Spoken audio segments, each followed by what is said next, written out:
My name is Darren Lindsay. I'm a firearms instructor. I'm also the less lethal coordinator for the Denver Police Department.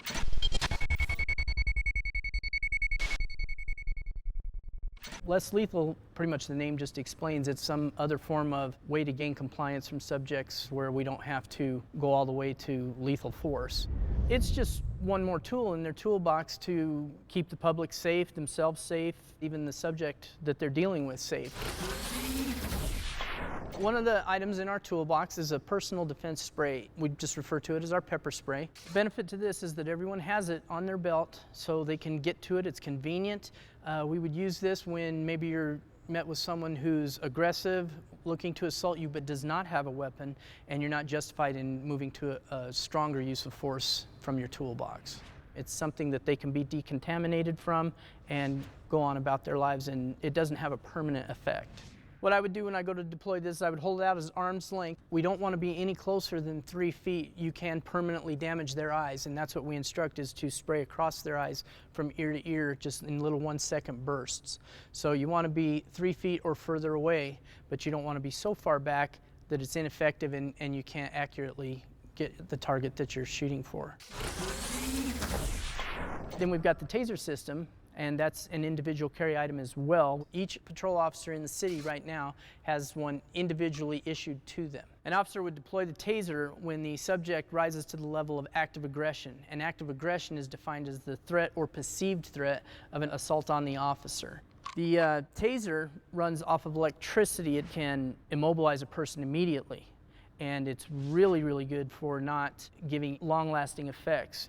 The taser cartridge that we use has 25-foot wires connected to the probes. So from about 10 to 12 feet away, I've got my subject here. His threat level has reached the active aggression level, so I'm going to take out my taser, put the red dot right on him after I activate the safety switch, and I'm going to call out taser, taser, taser for any officers around so that they're aware that I'm about to deploy it. Taser, taser, taser. Taser, taser, taser.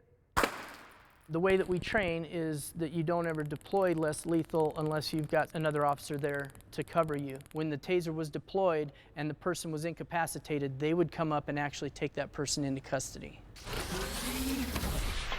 Another tool in the toolbox that we use is the 40 millimeter. This is a multi-launcher. 40 millimeter helps us with distance. It projects this foam baton.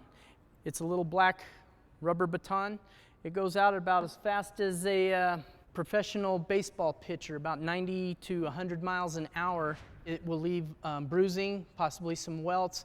It should incapacitate a person or make them stop doing whatever they're doing, but it gives us the advantage of being further away versus the pepper spray and the taser. This can be used a lot of times for suicidal parties. I would deploy it in their extremities, their thighs, their arms, to either disarm them or incapacitate them so that we can come up and take them into custody and get them the help they need. This is a training round, and it just saves money because we can reuse these. So this is what I'll be using to show you how to deploy it downrange. I'd come up on target, take the safety off, and then shoot.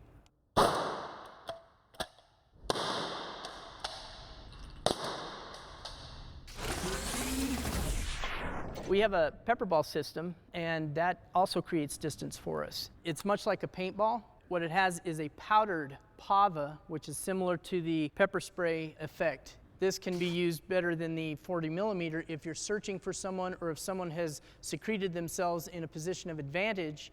We can deploy the pepper balls into that area, and just the powder itself will activate and make them come out. We've had it where we've been searching for a suspect for whatever reason, say down an alley, and we believe that he might be in a dumpster. It's not safe for us to look into the dumpster or reach into the dumpster, but what we can do is deploy the pepper balls into the dumpster, creating that fog in there, and when it activates, it'll cause him to come out and surrender.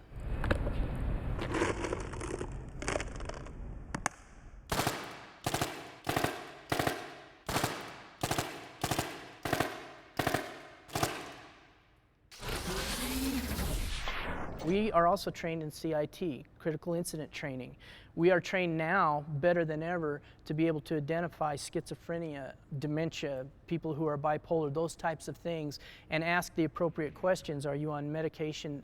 Those types of things, because when you realize that somebody may not be acting the way that you want them to act, we're finding out now oftentimes it's not because they're aggressive or that they're intending to hurt anyone, it's because they have another issue that can be dealt with without even deploying any of these less lethal systems.